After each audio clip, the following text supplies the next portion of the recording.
विधानसभा अध्यक्षपदी राहुल नार्वेकरांची बिनविरोध निवड, विधानसभेत एकमतानं प्रस्तावाला मंजुरी.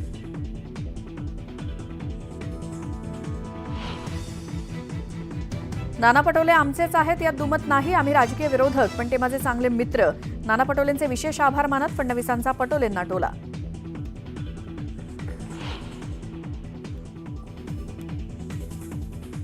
अध्यक्षपदासाठी तुम्ही जी जागा रिकामी केली ते तुमचं क्रेडिट. पटोले नाही म्हणत असले तरी आमचं तुमच्यावर प्रेम. उपमुख्यमंत्री एकनाथ शिंदेंचा पटोलेंना मिश्किल टोला.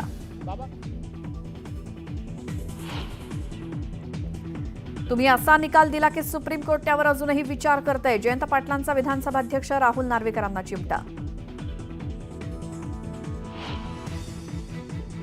विधिमंडळाच्या विशेष अधिवेशनात आज 6 आमदारांचा शपथविधी संपन्न.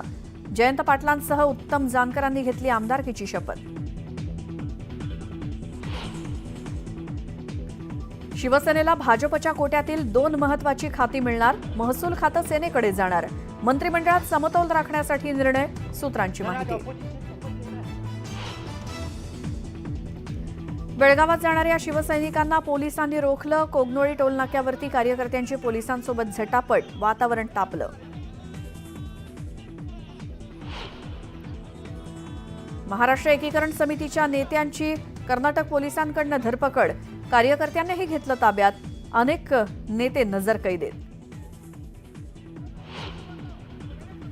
एकनाथ शिंदेंकडे सीमा भागाची विशेष जबाबदारी होती, मात्र अटक होईल या भीतीने शिंदे कधी बेळगावला गेलेच नाहीत. सीमा भागाच्या प्रश्नावरून राऊतांचं टीकास्त्र. लाडकी बहीण योजनेचे निकष सरकार आता बदलणार, मात्र दिलेले पैसे बहिणींकडून परत घेऊ नका. योजनेवरून संजय राऊतांचा महायुतीवर निशाणा. नाफेड कांदा खरेदी प्रकरण पुन्हा वादात. उन्हाळी कांद्याऐवजी लाल कांद्याची बाजारात विक्री. मग उन्हाळी कांदा गेला कुठे? शेतकरी संघटनांचा सरकारला सवाल.